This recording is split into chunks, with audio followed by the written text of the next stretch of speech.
샬롬 반갑습니다. 하나님의 축복이 또 오늘 말씀이 선포될 때 이루어질 줄 믿습니다.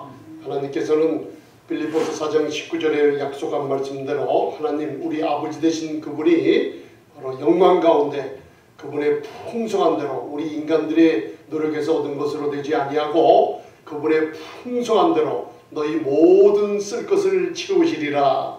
할렐루야. 하나님 아버지는 좋으시고 선하시고 사랑이 많은 우리 아버지라는 분이시라는 걸 잊지 마시기 바랍니다. 하나님께서는 고린도후서 9장 8절에도 하나님께서 이 복음의 사역을 감당하는 자들에게 하나님의 은혜를 모든 은혜를 우리에게 내려주시면 모든 착한 일을 넘치게 하려 하심이라고 축복해 주신 축복이 이제 이 은혜의 말씀을 선포될 때 이 말씀을 듣는 여러분들이 아멘으로 화답할 때 역사가 이루어질 줄 믿습니다. 복음은 정죄함이 없는 복음입니다.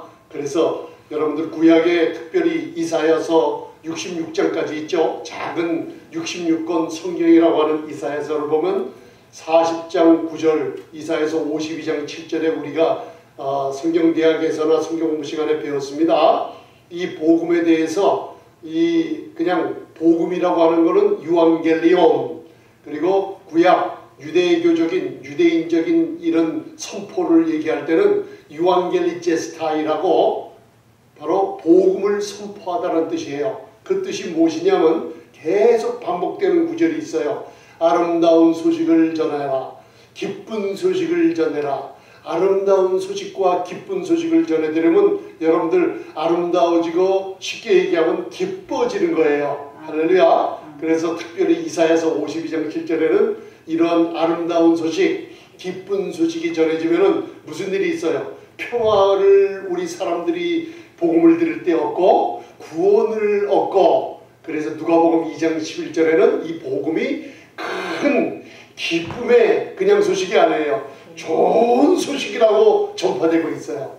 그러니 좌절했던 사람이 용기를 가지고 있을 수가 있어요. 그래서 우리가 3주 동안 예레미야 21장 1절부터 8절을 배웠습니다. 이 마지막 세대에 하나님이 교회와 그리고 사역자들과 목회자들과 우리 성도들을 다시 회복시켜주는 장면이 있죠. 바로 바른 목자를 세워서 목자 없는 양떼들을 다시 한번 불러 모아 주어서, 그래서 뭘 한다 그랬어요? 두려워하지 않게 하시며, 그리고 놀라지 좌절하지 않게 하시며, 추인하지 없도록 부족함이 없도록 채워주시리라. 그때가 언제예요? 바로 여호와는 우리의 의라 일컬음을 받는 때가 왔다 그랬어요. 그래서 여러분들 이제 다니엘서 9장을 읽어보면 71회가 나오죠. 우리가 저번 주까지 요한계시록까지 우리가 공부를 좀 해봤습니다. 깜짝 놀라는 우리가 말씀을 들었죠. 사도 바울 서신서에 주님이 옳다고 인정하시는 사도 바울에게 준 복음, 이 그리스도의 은혜의 복음, 평강의 복음, 하나님의 복음, 아들의 복음, 그리스도의 복음이 사도 바울에 의해 전파됐을 때 그 7교회는 아주 아름답게 주님 앞에 올바른 교회로 인정받고 있었죠. 그러나 계시록의 7교회를 우리가 잠시 나눴습니다. 7교회는 7교회의 사자, 특별히 복음을 전하는 지도자와 목사님들이 주님과 앞에 서 있는 모습을 봤어요. 할렐루야. 그러면서 에베소 교회에서부터 7교회 마지막 라오디게아 교회까지 우리가 간단하게 살펴볼 때 참 놀라운 축복을 우리가 받았습니다. 저번 주까지. 저번 주에 전한 말씀은 유튜브에도 나오고 앞으로 제가 카피해 드릴 테니까 많이 들으시길 바랍니다. 여러분들 많은 분들이 이제 질문을 하고 있어요. 목사님들이나 전도사님이나 우리 집사님들, 그리고 사모님, 우리 전도사님, 장로님, 권사님들에게 물어볼 때 여러분들 하나님의 말씀은 그냥 미지근하게 답해 주시면 안 됩니다. 특별히 이 영생과 구원과 그리고 주님이 다시 강림하실 때, 그러면 우리의 그리스도 안에 있는 신분에 대해서 물어볼 때 정확하게, 그 다음 우리의 죄에 대해서 물어볼 때 예수 그리스도의 흘리신 보혈로 우리가 그리스도 안에서 의롭다함을, 하나님의 의가 됐다는 선포는 죄가 완전히 없어졌다는 증거라는 것을 확실하게 선포해야 될 줄 믿습니다. 여러분들 하나님의 이 풍성한 은혜의 복음을 자꾸만 들으면 죄를 짓지 않는 능력 가운데 살기 때문에 범죄하는 사람들에게 경각심을 일으키게 하는 게 바로 이 은혜의 복음인 줄 믿습니다. 그래서 여러분들 이제는 우리가 마음을 편히하고 여러분들 구원 얻는 길은 한 가지뿐이 없어요. 바로 하나님과 십자가의 예수 그리스도에 나가는 이 법궤 언약궤에 바로 예수 그리스도 화목제물 시은자를 상징하는 히브리어로는 힐라스테리온, 그리고 영어로는 프로피시에이션, 그리고 히브리어로는 카포레라는 시은자는 바로 화목제물이라는 뜻이라고 그랬죠. 시은자, 두 쉐루빔 그룹이 날개를 펴고 뚜껑같이 이런 뚜껑 위에 시은자 위에 피가 뿌려질 때 하나님은 그 밑에 법궤 안에 있는 인간의 반역 세계를 받죠. 바로 율법의 두 돌판, 아론의 쌍난 지팡이, 만나 다 공급을 해주기 전에 하나님께 원망 불평해서 범죄한 사람들이 있어요. 그죠? 아론의 쌍난 지팡이는 아론과 모세에게 준 하나님의 지도권을 불평했죠. 반역을 했어요. 율법의 두 돌판은 모세에게 줘서 시내산에서 가지고 내려올 때 내가 지키겠다고 할 때 인간의 노력으로 육신을 의지해서 지키겠다고 할 때 그들은 즉각 무슨 일이 벌어졌어요? 율법을 지키는 사람들이 아니라 금송아지를 만들어서 첫 계명을 범한 사람이 되어버렸어요. 그죠? 그래서 율법의 두 돌판은 인간들의 반역과 우상 숭배가 아주 범죄를 했죠. 만나는 뭐예요? 배가 고파서 하나님이 우리를 공배지지 않아서 애굽 땅에 돌아가겠다고 그죠? 원망불평한 사람들에게 만나를 공급해 주셨기 때문에 세 가지 인간이 범죄한 것이 피가 뿌려질 때 하나님의 눈에는 죄를 보지 않으시고 시은자 카포레 우리에게 은혜를 베풀어 주신다는 뜻을 우리가 배웠습니다. 지금도 히브리서 4장 15절 16절을 우리가 많이 공부했죠. 이거 굉장히 중요한 뜻이 있죠. 은혜의 보좌 앞에 담대히 나갈지라. 할렐루야. 왜 그럴까요? 만약 여러분들이 내가 무엇을 해서 기도를 많이 하거나 금식하거나 성경을 많이 읽어서 이제는 은혜의 보좌 앞에 나갈 자격이 있다고 하는 사람은 그 은혜의 보좌 앞에 나갈 자격을 박탈당할 수 있어요. 은혜의 보좌는 죄인 내 모습 그대로 죄인들이 나가는 게 은혜의 보좌예요. 왜 그랬어요? 여러분들 은혜라는 것은 자격 없고 공로 없고 일한 것이 없는 사람들이 거저 얻는 하나님의 은총이라고 그랬죠. 그래서 은혜는 바로 아무 받을 자격 없는 사람들에게 주시는 하나님의 은총이고 또 긍휼하심을 받는다고 그랬죠. 긍휼하심이 뭐예요? 혹시 우리가 죄를 범했을지라도 혹시 우리가 신앙생활하는데 실수했을지라도 이 죄를 용서해달라고 강구하는 것보다 이미 우리 죄를 용서하신 주님께 그 용서를 구하며 나아가는 긍휼하심을 입는다는 것은 우리가 쓰러지고 실수할지라도 우리를 용서해 주시는 보좌라는 뜻이에요. 할렐루야. 그래서 여러분들 사람들이 질문할 때 구원을 어떻게 얻습니까? 자, 이제 한번 생각해 보세요. 마음으로. 내가 어떻게 용서를 얻죠? 물어본다면 여러분들 흐지부지하게 답변하시면 안 됩니다. 사도행전 16장 31절을 제가 2주 동안 얘기를 했습니다. 주 예수를 믿으라. 그리하면 너와 내 집이 구원을 얻으리라. 자, 앞에 막힌 어떤 장애물이 있어요? 없어요? 아무것도 없어요. 예수님과 죄인 사이에 가로막힌 장벽은 예수님의 십자가의 그 보혈로 십자가의 능력으로 히브리서 10장에 나오죠. 그 몸이 부서짐으로 말미암아 다 이뤘다고 선포할 때 하나님과 죄인인 인간과 막혔던 휘장이 위에서부터 아래로 찢어져 내려갈 때 어떻게 해요? 앞에 막힌 장막이 없어져 버렸어요. 그래서 죄인인 누구든지 주 예수를 믿기만 하면 구원을 얻게 되는 역사가 있을 수 있습니다. 뭐를 해야 된다, 심지어는 회개해야지 구원 얻는다, 그것도 안 됩니다. 여러분들, 회개해야 구원 얻는다는 소리는 성경의 복음이 아니에요. 먼저 주 예수를 믿으면 구원을 얻어요. 할렐루야. 이 앞에 있는 장막을, 아주 장애물을 없애버려야만 됩니다. 그러면 어떻게 믿습니까 할 때 그것을 정확하게 얘기를 해줘야 돼요. 그래서 믿음은 야고보서 1장 22절에 너희가 도를 행하는 자가 되고 듣기만 하여 자신을 속이는 자가 되지 말라 그러죠. 그 도라는 로고스, 하나님의 말씀은 우리가 이론이나 사상이나 주의나 신조로만 알고 있으면 하나님의 말씀이 역사가 안 해요. 그래서 로마서 10장 9절 10절에 우리가 이 복음을 마음으로 믿어 입으로 시인할 때, 말씀에 대한 지식을 시인할 때 행하는 자가 되라는 뜻이에요. 아멘. 그래서 여러분들 어떻게 믿죠? 믿는 게 뭐죠? 하면은 복음의 진수가 부활의 장 고린도전서 15장 3절 4절을 거기 나와 있죠.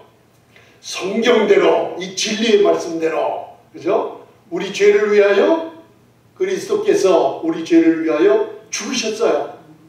그리고 장사되었다가 3일 만에 성경대로 우리를 위해서 살아나셨어요. 할렐루야. 십자가에서 우리의 범죄함으로 그 몸으로 친히 우리 죄를 담당하시고, 할렐루야. 그리고 돌아가셨어요. 그리고 장사됐어요. 3일 만에 하나님이 죽은 자 가운데서 그를 일으켰어요.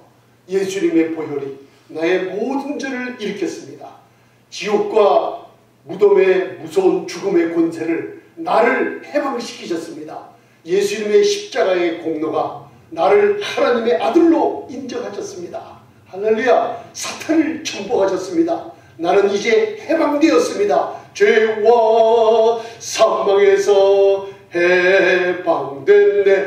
해방됐다는 것을 마음으로 믿고 입으로 고백할 때 누구든지 구원받는 역사가 이 자리에서 일어나는 놀라운 역사가 있다는 것을 전해줘야 될 점 있습니다. 오늘은 특별히 제가 요한복음 8장 1절부터 12절을 몇 번 설교를 했는데, 이제는 구약의 말씀을 들어서 좀 더 영적으로, 좀 더 깊은 쪽으로 우리가 들어가서 알기 쉽게 요한복음 가늠하다 붙잡혀온 여인이 은혜와 진리로 오신 예수님 앞에 섰을 때 오직 예수와 가늠하다 붙잡혀온 여인 둘밖에 안 남아 있었어요. 왜? 나머지 사람들은 다 도망가다시피 했는데 그냥 간 게 아니라 양심의 가책을 얻고 돌을 들고 가늠하다 붙잡힌 여인을 치료하다가, 모세의 율법으로 정죄하고 치료하다가 예수님의 어떤 말씀을 듣고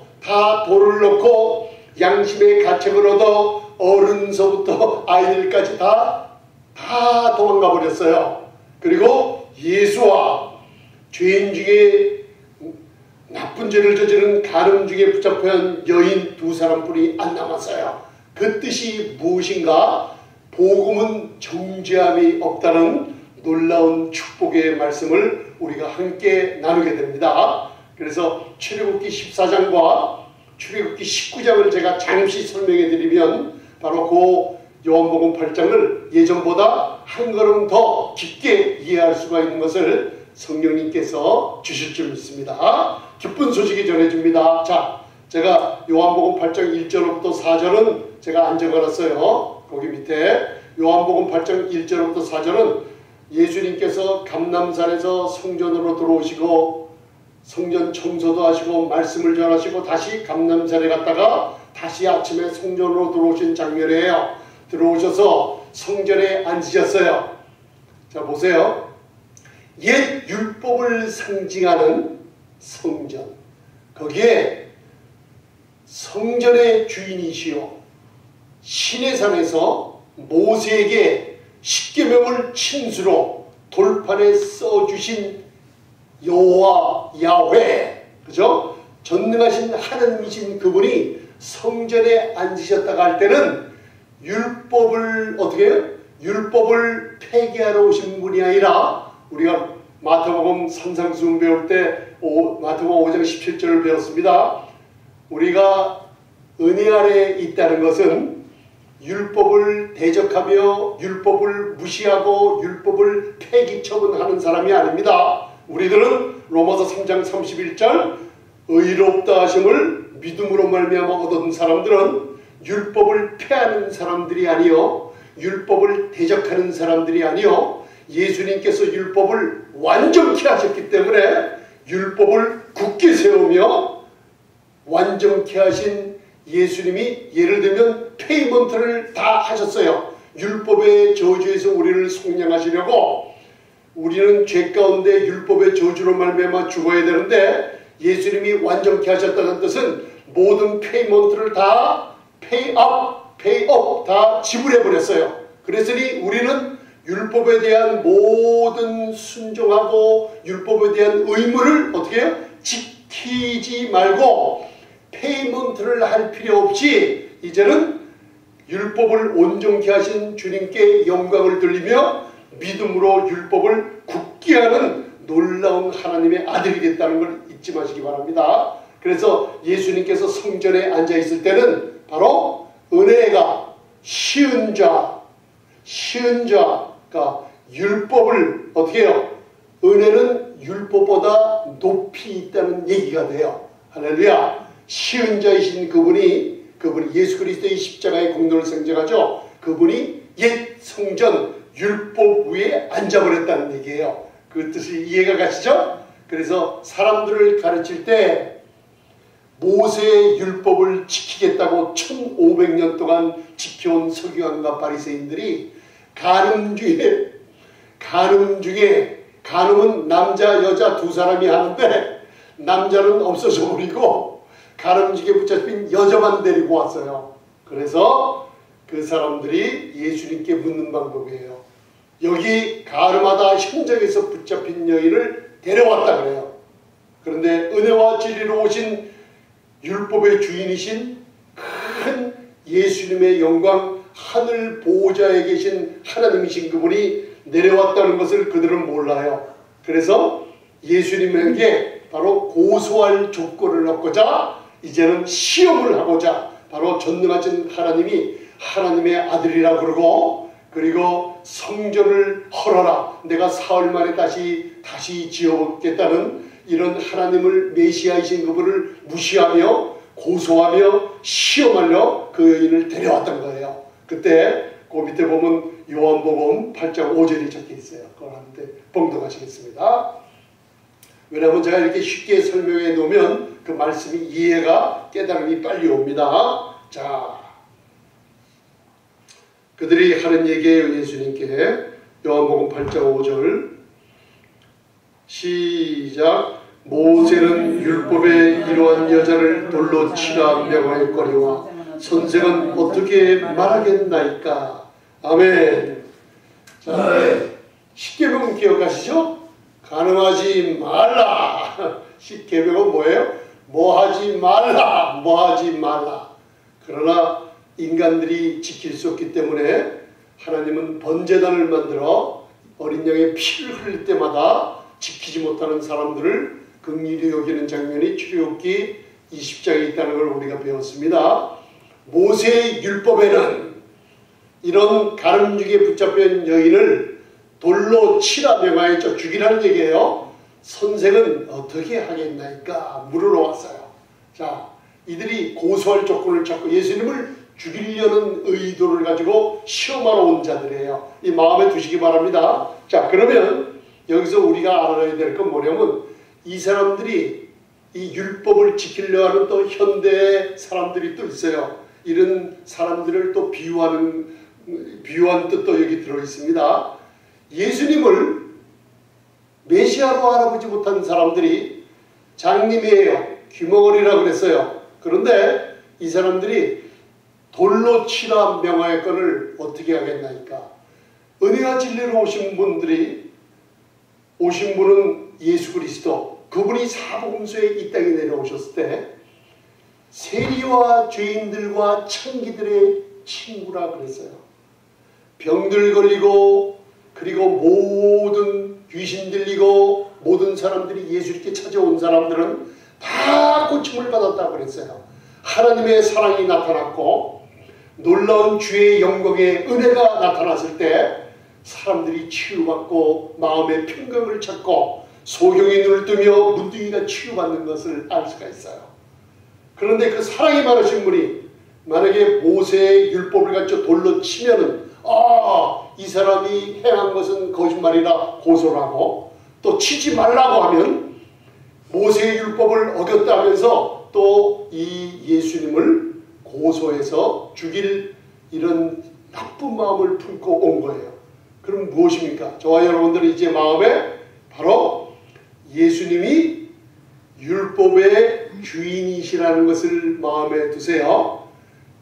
그러면 이 사람들이 가늠한 여인을 율법의 주인이신 예수님께 모르고 데리고 왔을 때 예수님을 누구라고 생각했냐면 모세의 율법을 대적하는 사람이라고 데려왔어요. 잘 들으세요. 모세의 율법을 예수님이 대적하는 분이 절대 아닙니다. 우리들은 모세의 율법을 대적하는 사람이 아니라 우리는 이제 믿음으로 율법을 굳게 세우는 사람들이 됐어요. 아멘. 율법을 존경한다는 거예요. 왜? 예수님이 다 온전케 하시고 이루셨기 때문에 우리들은 믿음으로 말미암아 자유함을 얻게 됐어요. 할렐루야. 죄와 사망의 법에서 성령의 생명의 성령의 법으로 말미암아 해방됐고 자유함을 얻은 사람이라는 걸 알아두시기 바랍니다.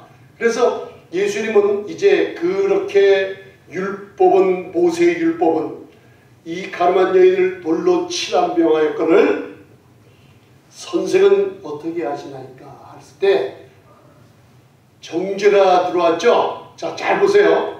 모세의 율법에는 돌로 치라고 했죠. 로마서 5장 20절을 기억을 하십니까?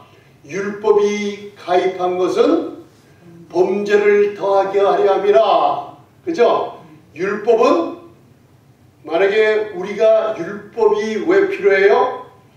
갈라디아 3장이나 로마서 3장이나 보면은 율법은 우리를 모학생생으로 그리스도 앞으로 인도하는 모학생생이라고 그랬죠? 율법으로는 의롭다함을 얻을 육체가 이 세상에 없죠? 그런데 율법은 뭐예요?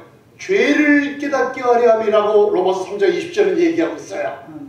율법은 우리로 하여금 죄인으로 하여금 죄인인 것을 완전한 문둥병자요 완전한 죽음을 만져서 죽을 수밖에 없는 자요 유칠병 걸리는 의도적으로나 능동적으로나 수동적으로 아담의 범죄로부터 온 죄로 지옥 갈 수밖에 없는 완전한 죄인이라는 것을 깨닫게 하기 때문에 누가 필요해요? 이 죄인들이 오직 풍성한 하나님의 은혜로 오신 그분을 의지할 수가 있는 거예요.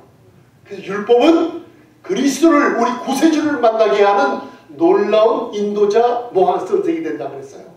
그래서 그리스도를 만나서 구원받은 사람들은 그 믿음으로 의롭다고 얻은 사람들은 더 이상 율법 아래 있는 게 아니라 은혜 아래 있기 때문에 로마서 6장 14절 죄가 주관하지 못하는 장소에 놀라운 안전처에 있기 때문에 시편 91편을 봉독하실 때 놀라운 역사가 일어나게 되어 있습니다. 근데 보세요. 율법이 가입한 것은 범죄를 더하게 해요. 잘 보세요. 율법이 가입한 것은 사람으로 하여금 거룩하게 만들어요? 아니에요. 율법을 지켜서 아직도 거룩하고 율법을 지켜서 뭔가 하나님 앞에 의롭다함을 얻으려는 걸 아니에요. 왜? 율법이 가입한 것은 오직 죄를 죄로 드러나게 해요. 그런데 죄가 있는 곳에는 항상 은혜는 슈퍼 어바운드라고 그래요. 후퍼 페르시우오. 죄가 더한 것에 주님의 은혜를 바라보면 은혜의 보좌를 바라보면 내 죄를 용서하시고 넘치게 그 은혜는 죄를 덮어주시는 능력이 있다는 것을 깨닫게 돼요. 할렐루야. 그 율법의 정죄가 들어왔을 때 우리는 이걸 잘 배워야 됩니다. 자, 뭘 배워야 되냐면 예수님은 고소하고 정죄하는 그들의 말을 듣고 그들에게 답변하지 않으셨어요. 이 말씀을 잘 들어주세요. 우리가 배워야 될 거예요.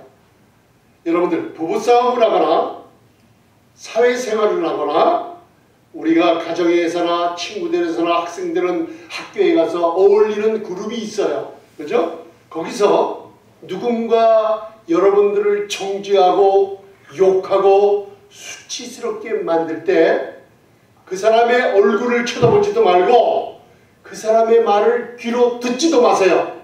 그리고 속으로 여러분들 그 말을 예수의 이름으로 거절해버리세요. 그래서 이사야서에 읽어보면 하나님의 종이 나타나는데 귀머거리라 그랬어요. 저는 그 뜻이 무엇인지 몰랐는데 예수님은 그 송사하고 정죄하는 소리를 듣지 않으시고 요한복음 8장 6절에 보면 무슨 일을 행하세요. 자, 그거 보세요. 요한복음 8장 6절. 여러분들 이걸 굉장히 재미난 사건입니다. 자, 요한복음 8장 6절 봉독하시겠습니다. 시작. 저희가 이렇게 말하면 고소할 조건을 얻고자 하여 예수를 시험함이로라. 예수께서 몸을 굽히사 손가락으로 땅에 쓰시니. 아멘. 자, 예수님은 정죄와 송사하며 정죄하는 자들을 어떻게 해요? 그 말을 듣지 않으시고 선생은 어떻게 하겠나이까 할 때 그들에게 나는 이렇게 하겠다고 얘기도 안 하고 여러분들 이 정죄와 송사. 자, 계시록 12장 9절 10절 11절 보면 마귀 사탄 히브리어는 핫사탄 마귀 다이아볼로스는 하는 일이 뭐라 그랬어요? 형제를 참소하는 자 고소 송사하는 자라 그랬죠? 뭘 가지고? 율법을 들어서. 그게 뭐예요? 우리들은 육신에 속해 있다 그랬죠? 육신을 거르고 넘어져요. 예수님은 죄가 없는 분이에요. 마태복음 4장에 마귀가 예수님을 하나님의 아들인지 아닌지 시험하러 왔을 때 시험하러 테스트하는 거예요. 예수님은 죄가 없고 죄를 행치도 않으시고 전능하신 하나님이시기 때문에 우리 인간과 같은 육신, 몸이 아니라 육신, 사르크스가 없어요. 죄를 걸 고리가 없어요. 하나님의 아들인 것을 어떻게 해요? 증명이 되어버렸어요. 우리는 그러나 육신이라는 게 있어요. 이걸 로마서 7장에는 우리 속에 선한 것이란 아무것도 없어요. 그래서 이 마귀가 송사할 때 우리의 육신에 죄를 걸어 죄를 짓게 만들어요. 그럴 때 사용하는 게 검사가 법조문을 사용하듯이 율법을 들어서 사용하기 때문에 율법은 신령하고 의롭고 거룩한 건데 고린도전서 15장 55절 56절을 보면 바로 죄의 권능은 은혜다? 아니에요. 죄의 권능은 율법이다 라고 나와 있어요. 그게 뭐예요? 사망이 죄로 말미암아 왕노릇 했다 그랬죠? 그러나 은혜는 의로 말미암아 왕노릇한다 그랬어요. 로마서 5장 21절이죠. 자, 예수님께서 그들이 얘기할 때 성전에 계셨어요. 그래서 고소할 조건을 얻고자 하는 그들의 악한 마음을 하시고 그들과 대적하지 않고 그 배후에는 누가 있다 그랬어요? 참소하는 자, 정죄하는 마귀가 있다 그랬죠. 그 다음 마귀는 사람을 들어서 사람들을 정죄 송살하죠. 고소하죠. 그때 예수님은 몸을 굽혀서 손가락으로 땅에 무언가를 썼다 그랬어요. 이걸 제가 2번, 3번, 여러 번 설교를 했어요. 말씀을 나눴어요. 예루살렘 성전은 흙으로 된 땅이 아니라 그랬죠. 예루살렘 성전은 코블스톤, 바로 대리석 같은 돌로 깔아놓은 게 예루살렘 성전이에요. 여러분들 손가락을 들어서 흙 진흙에다는 여러분들 글을 쓸 수 있어요. 우리가 놀러 가면 아이들이나 친구들이나 바닷가에 가면 파도가 쫙 몰려왔다가 파도가 쫙 나갈 때 모래가 맑아 편편해지고 깨끗하죠. 거기 아이들이 달라가서 자기 이름도 써보면 이 손가락으로 땅이라 모래라 글이 나타나고 그러죠. 그런데 돌 위에 우리가 글을 쓸 수 있어요, 없어요? 손가락으로? 우리는 못해요.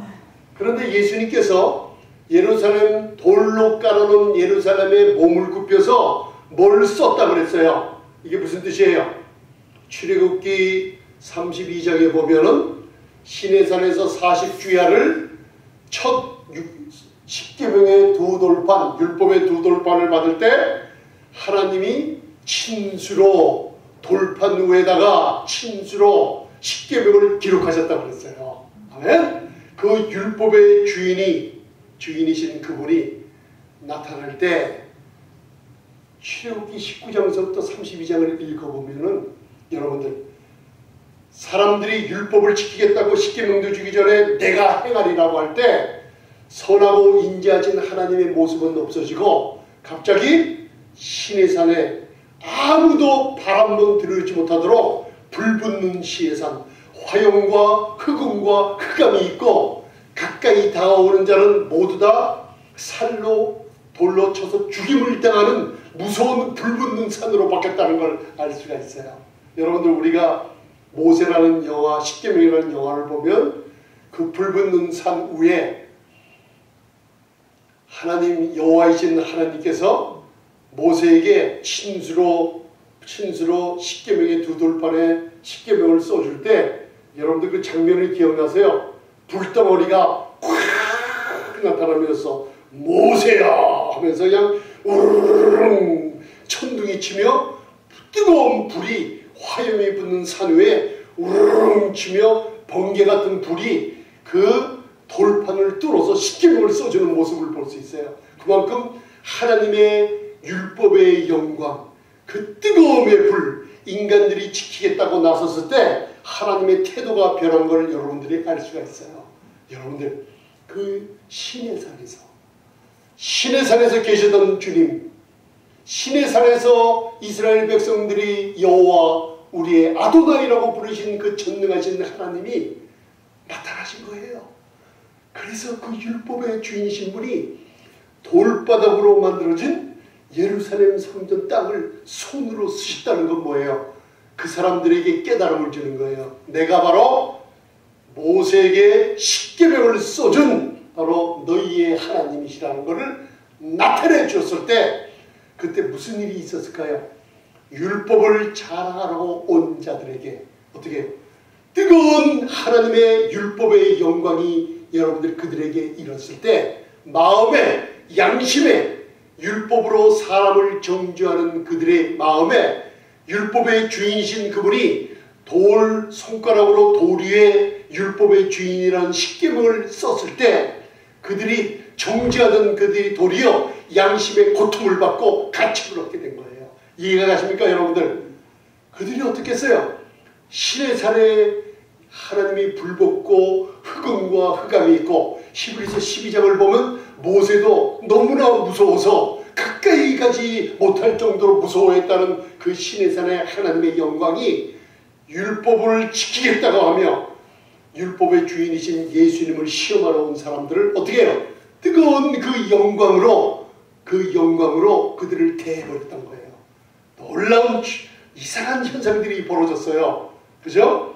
그래서 썼어요. 그리고선 다시 일어났어요. 자 보세요. 그 요한복음 8장 7절. 자 보세요. 요한복음 8장 7절. 그 옆에 있습니다. 오른쪽. 시작. 저희가 묵기를 맞이 아니하신지라 이에 일어나 가라사대 너희 중에 죄 없는 자가 먼저 돌로 치라 하시고 아멘. 저희가 물으려고 또 할 때 예수님은 그들의 정죄와 송사를 듣지 않으셨죠? 아멘. 그러면서 예수님이 하신 얘기가 뭐예요? 자, 율법의 주인이 이 땅에 왔어요. 시내산에서 뜨거운 화염 가운데 모세에게 십계명을 써주던 친수로 써주던 그 주님의 영광이 나타난 거예요. 그들이 물으려고 할 때 예수님께서 그들에게 하신 얘기 뭐예요? 죄 없는 자가 먼저 돌로 치라고 할 때 여러분들 무슨 일이 벌어졌어요? 이 세상에서 죄 없는 분은 누구세요? 예수님 혼자 그분이에요. 그 가늠하다 붙잡힌 여인을 돌로 치고 그리고 그 여인을 죽여야 될 사람은 누구예요? 하나님이신 예수님이에요. 십계명을 모세에게 줄 때 모세의 주님이었어요. 그렇죠? 주님이신 그분이 바로 가늠한 자를 지키지, 십계명을 지키지 않으면 돌로 쳐서 죽여야 될 죄 없는 분은 딱 한 분이신 그분밖에 없어요. 그분은 돌로 칠 수 있지만은 은혜와 진리로 오신 그분은 가늠하다 붙잡힌을 돌로 치지 않았고, 그 사람들은 돌로 칠 자격이 없었지만 돌로 치려 했어요. 그들에게 율법의 영광과 뜨거움과 신의 산의 무서움을 보여준 거예요. 거기서 나타난 거예요. 그러면서 죄 없는 자가 돌로 치라고 할 때 여러분들 율법을 들어서 성도들과 어린 양떼들, 목젖 양떼들을 자꾸만 정죄하며 심판하며 조상죄 회개 안 하면 지옥 간다고 하며 그 양들을 치고 양들을 정죄를 많이 한 사람들은 이상하게 숨어서 범죄하며 이상한 질병들이 걸려있고 그리고 양심의 고통을 느끼고 있는 사람들이에요. 제가 이런 사람들을 많이 봤어요. 복음을 들으면서 이런 사람들이 오래가지 못하는 모습을 제가 많이 봤어요. 그래서 하나님께서 이 은혜를 강하게 사도 바울처럼 전하라고 저에게 부탁하신 것을 제가 이렇게 강하게 전하는 거예요. 아멘? 그들이 그 무서움을 봤을 때, 죄 없는 자가 돌로 치라고 할 때 그들이 양심의 고통을 얻었어요. 어떻게? 죄 있는 자들인데, 죄 있는 자들이 가늠하다 붙잡힌 죄인을 치려고 거기다가 율법의 주인이신 그분에게 그분을 시험하고 고소하는 그들에게 어떻게 해요? 양심의 가책과 고통을 줘서 어른서부터 어린애까지 다 그 자리에 도망가 버렸어요. 자, 보세요. 그 다음 구절 요한복음 8장 8절 보세요. 자, 시작. 다시 몸을 굽히사 손가락으로 땅에 쓰시니.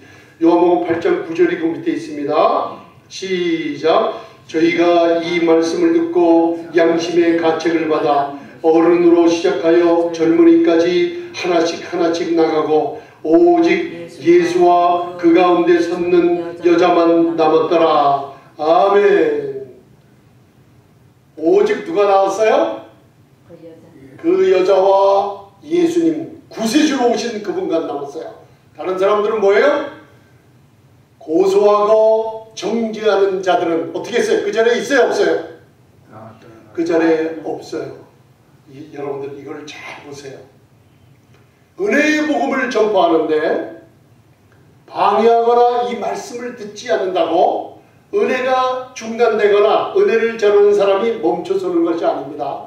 여러분들 요한복음 마지막 절까지 쭉 읽어보면 마지막 절 59절인가 보면 요한 잘 들으세요. 요한복음 8장 59절 보면 나중에 그 예수님을 귀신 들렸다 사마리아인이라 하면서 성령을 회방하는 죄를 범하죠. 예수님이 계실 당시에. 그런데 그들이 예수님을 돌로 치라고 했어요. 하나님이 지금을 돌로 치라고 할 때 예수님이 그들 가운데 숨어 그들 가운데로 지나가시라고 했어요. 그건 한국 성경이 뭔가 보면 해석이 좀 잘못되어 있어요. 이 원어를 보면 예수님이 우리처럼 돌로 치려고 하는 많은 와글와글한 군중들이 있었죠? 그죠? 군중들에 숨어서 피하시는 분이 아니에요. 예수님이 여호와 하나님이신 그분이 그들 가운데 걸어가셨어요. 그런데 왜 그들이 돌로 치지 못했어요? 왜 그랬을까요? 그들의 눈을 다 장님을 만들어 버렸어요. 예수님을 보지 못하게 만들어 버렸어요. 목사님 그게 왜 그래요? 그래서 제가 그 밑에 출애굽기 14장 두 구절을 적어놨어요. 자, 이제 여러분들 성령님께서 더 흥미롭고 이 요한복음 8장을 푸는 놀라운 축복을 우리에게 더 주실 줄 믿습니다. 자, 출애굽기 14장 그 밑에 보세요. 제가 출애굽기 14장 19절 20절을 적어놨어요. 여러분들 이게 성경 전체를 보는 눈이 열려요. 아멘. 자, 보세요. 하나님을 대적하는 자들이 지금 복음을 대적하는데, 자 보세요. 14장 출애굽기 14장 19절 20절 시작.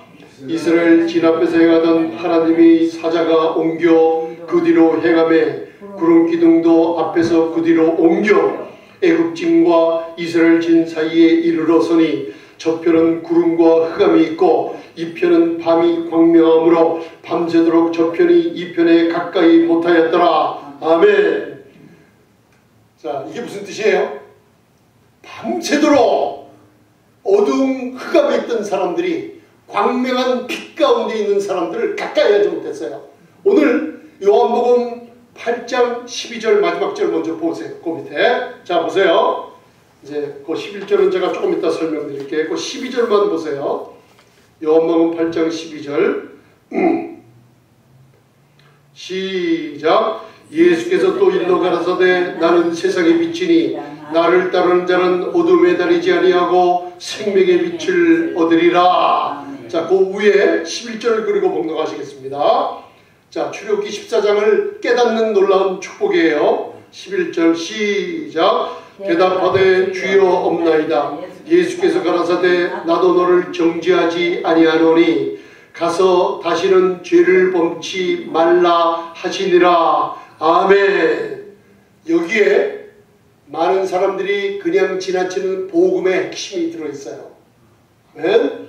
자, 다른 사람들 다 율법의 영광이 나타나자 그 신의 살의 뜨거움을 맛보고 양심의 고통과 가책을 느껴 도망가 버렸죠. 그 다음에 누구만 남았다 그랬어요? 예수님과 오직 가로마다 붙잡혀온 여인. 할렐루야. 그 가운데 뭐가 남아있을까요? 나는 세상의 빛이니. 예수님의 영광의 빛이 죄인으로 붙잡혀온 여인, 고소당한 여인, 정죄받은 여인, 세상에서 보잘것 없고 세상에서 사람들에게 따돌림받고 그런 죄 많은 여인만 남아있었어요. 그게 뭐예요? 나는 세상의 빛이니. 나를 따르는 자가 믿는 자죠. 어둠에 다니지 않고 우메라는 헬라어는 강한 부정이에요. 우리 믿는 사람들은 어둠에 절대로 나갈 수가 없어요. 아멘? 빛의 자녀들이에요. 빛의 자녀들에게는 데살로니가전서 5장에 주의 날이 도적같이 이르지 않는다 그랬어요. 왜? 빛의 아들들이기 때문에. 할렐루야. 왜? 우리들은 우리 교회 이름이 뭐예요? 생명의 빛이에요. 생명의 빛을 얻으리라. 바로 다른 사람들은 다 떠나갔지만 오직 예수와 죄인인 정죄받은 여인이 송사받은 여인이 남아있어요. 그죠? 이를 보세요. 예수님은 누구라 그랬어요? 생명의 빛 가운데 둘러싸여 있죠. 오늘 출애굽기 14장 19절을 읽을 때 불기둥 구름기둥의 주인이 누구세요? 예수님이세요. 예수님의 대적인 애국 군사가 바로의 군사들이 따라왔을 때 애국 백성들은 앞에는 홍해요, 뒤에는 산이요, 완전히 도간에 든 쥐예요. 죽을 수밖에 없었어요. 그때 성령을 상징하고 예수님을 상징하는 불기둥이 여호와의 사자가 그 뒤에서 무서운 애국군대가 따라오자 밤에 불기둥도 함께 뒤로 가서 그 하나님을 대적하는 그 자들은 흑암과 그리고 어두운 가운데 있어서 장님처럼 앞을 못 보는 사람들을 만들어버렸어요. 그러나 예수님의 백성들은 어떻게 해요? 예수님의 빛 가운데 있는 사람들은 밤인데도 광명함으로 좌우를 분간할 수 있으며 주님의 따뜻한 평강 안에 안ገብ을 했던 거예요. 이게 무슨 뜻인지 아셨습니까? 그때 주인이신 불기둥과 구름기둥이신 그분이 바로 율법을 가지고 은혜와 진리, 은혜로 오셔서 병든 자를 고치시며 죽은 자를 일으키시며 십자가에 가서 다 이루시기, 죄인을 위해서 이루신 그 은혜를 대적하며 이 은혜의 복음을 반대하는 사람들을 어떻게 해요? 어떻게 밤과 흑암 가운데 두셨던 거예요. 무슨 얘기인지 아셨어요? 그들은 예수님을 보지 못했어요.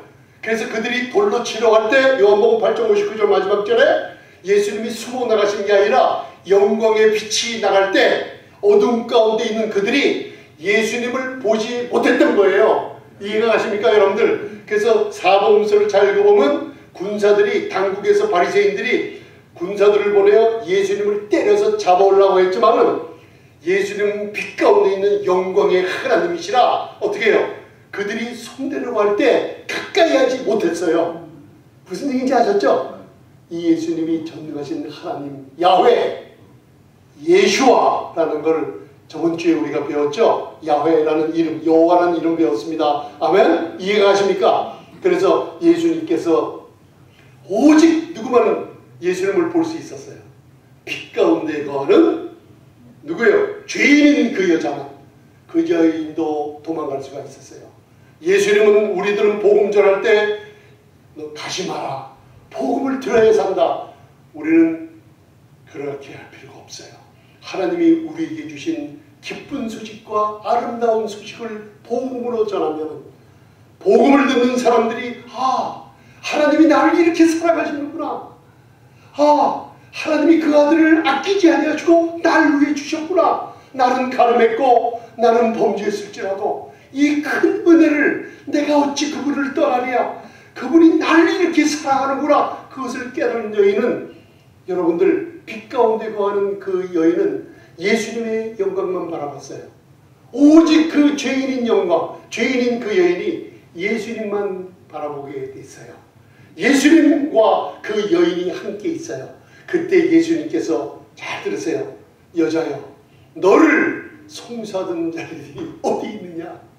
하면 너를 정죄하던 자들이 어디 있냐 물어봤어요. 그때 여자가 우리 교회예요. 우리 성도들이에요. 지금도 매주 복음을 듣는 온 교회, 그리고 복음을 전하는 우리 목사님들에게 이 복음을 잘 들으시기 바랍니다. 어디 갔느냐? 입에서 무슨 고백이 나와요? 주여 없나이다. 저와 여러분들은 복음을 들을 때 정죄함이 있거나 송사하거나 그리고 치고 때리고 하는 나쁜 복음을 들으면 안 됩니다. 여러분들 기쁘고 큰 기쁨의 좋은 소식을 들을 줄 믿습니다. 아멘.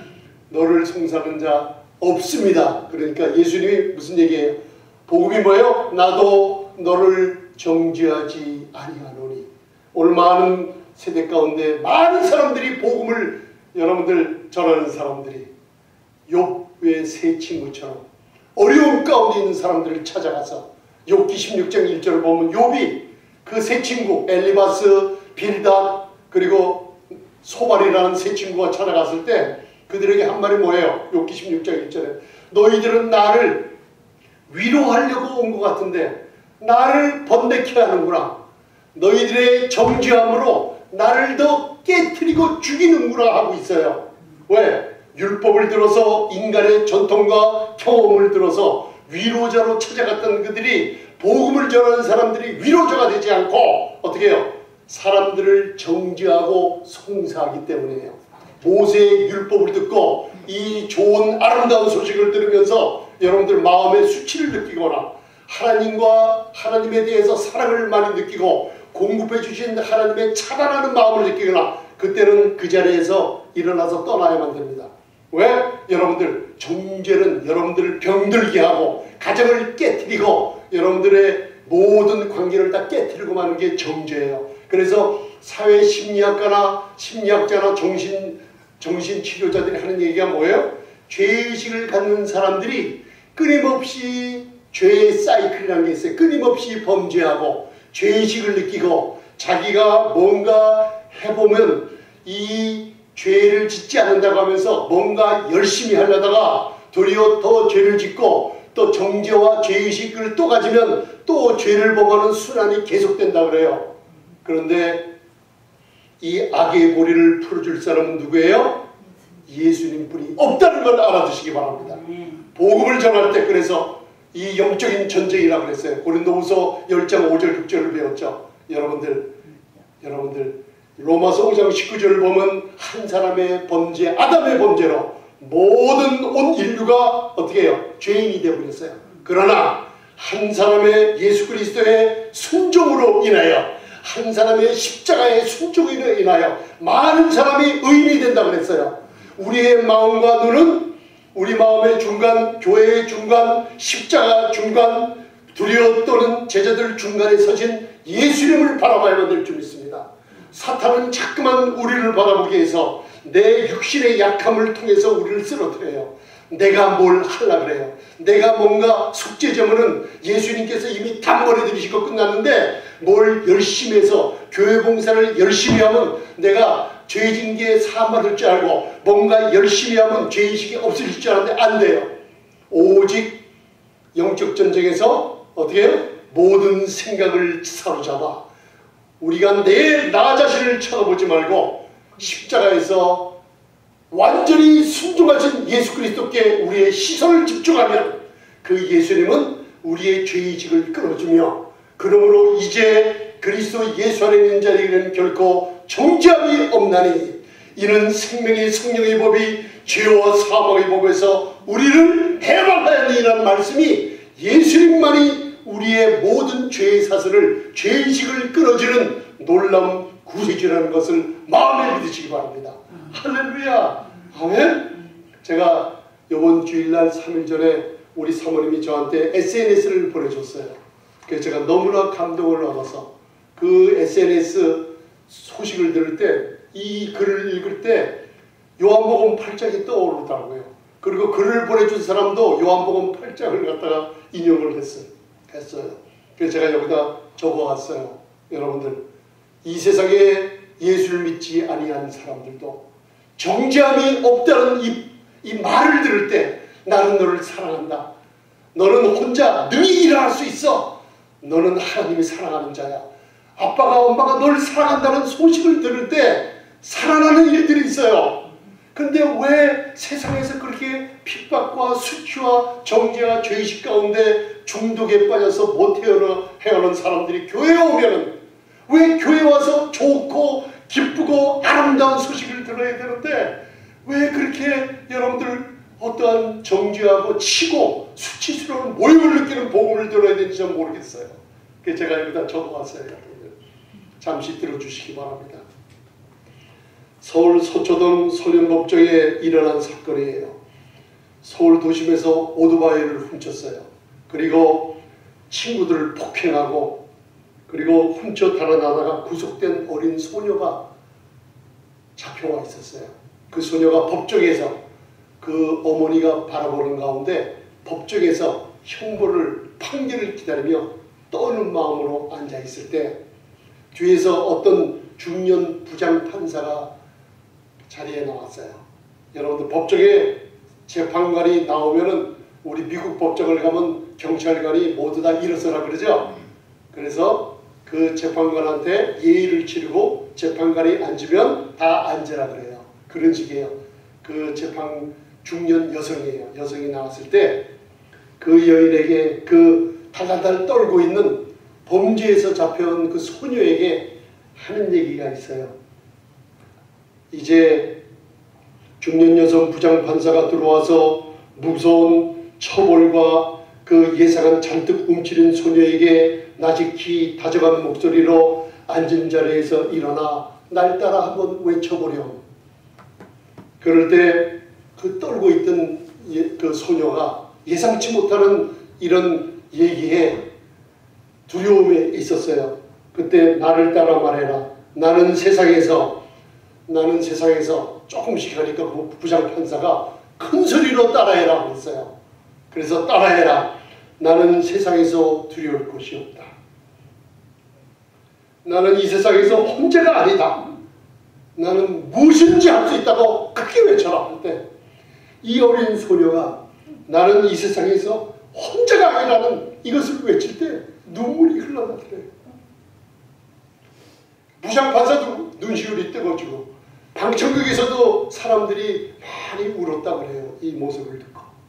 그때 나는 이 세상에서 혼자가 아니라는 말을 외칠 때 그 소녀는 그만 눈물을 참지 못하고 울음을 터뜨리고 말았다 그래요. 무거운 형벌을 받아야만 그 판사가 이제 일어나 외치기로 판결하면서 그 소녀를 불처분 판결을 내렸어요. 일어나 외치면은 모든 죄를 용서해 준다고 그랬어요. 그래서 판결을 내린 거예요. 그 소녀는 14번이나 범죄하다 붙잡혀왔던 소녀예요. 여자 어린 소녀가.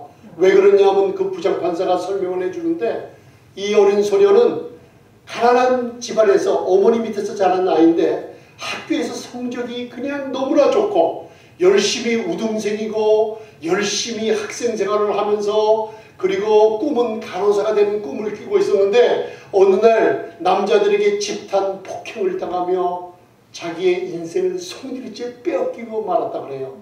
그 후에 정신병원에 휴유증으로 들어가고 어머니는 중풍으로 쓰여지고 이 가난한 집 아이가 인생을 송두리째 빼앗긴 이 소녀는 그 후에 1년 동안 여러분들 불량소년이란 사람들이랑 어울리며 범죄하기 시작해서 14번이나 붙잡혀온 이 어린 소녀를 우리가 만약에 범죄한 이 소녀를 다시 가둬버리고 형벌을 준다 그러면 이게 우리의 책임이지 않느냐, 이게 우리와 사회의 책임이지 않느냐. 이 어린 소녀에게 자존심을 찾아주지 않으면 이 소녀가 살아날 길이 없다고 그렇게 일어나서 나는 혼자가 아니라 나는 이 세상에서 무엇인지 할 수 있다는 입으로 큰 소리로만 외치면 다시 한번 용서해 주기로 결정했다 그래요.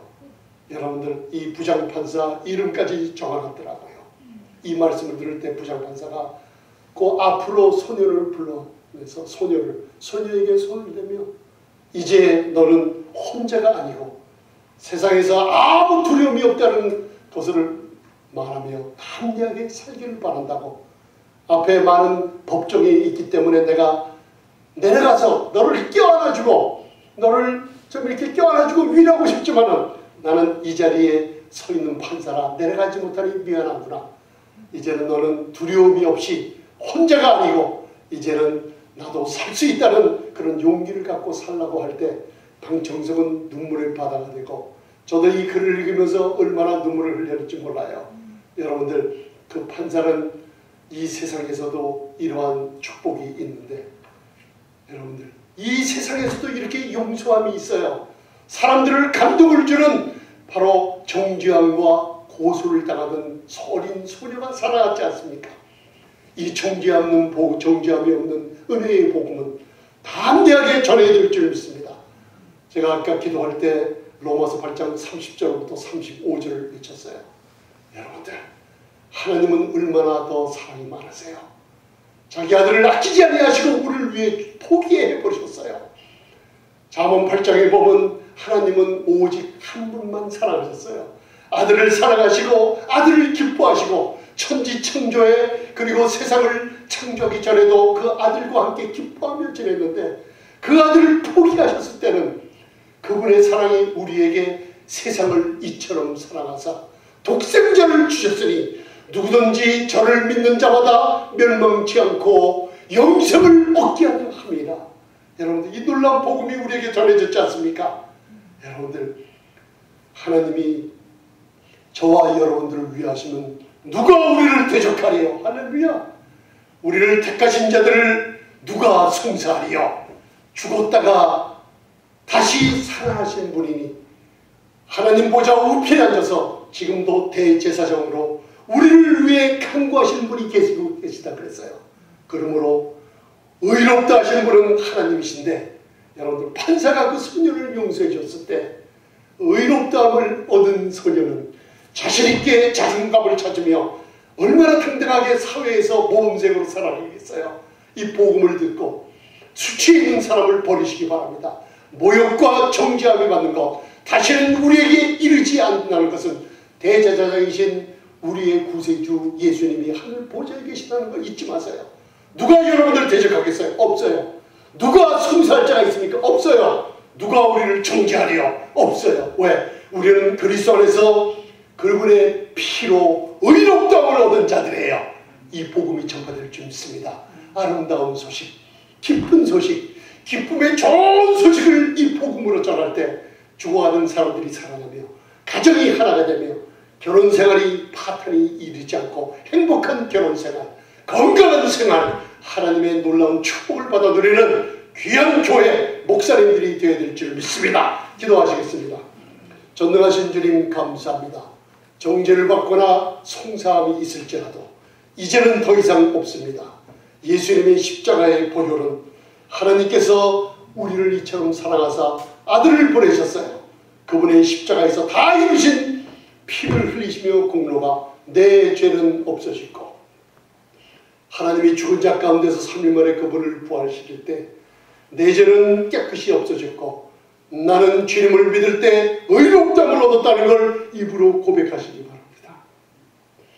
예수님은 나의 구세주요, 나의 주님이 계신다고 고백하시는 누구든지 구원을 얻게 됩니다. 주님, 이 시간에 모든 교회를 축복해 주시고 이제는 한 주간 동안 시편 91편의 약속이 지존자의 은밀한 것에 거하는 그리스도 예수 안에 있는 성도님들에게 악한 영들이 틈타지 않으며 그리고 모든 질병이 떠나가며 들어가나 나가나 축복만 얻는 놀라운 축복이 가정기업 자녀들에게 사업에 이르게 하옵소서. 예수님 이름으로 기도드리옵나이다. 아멘.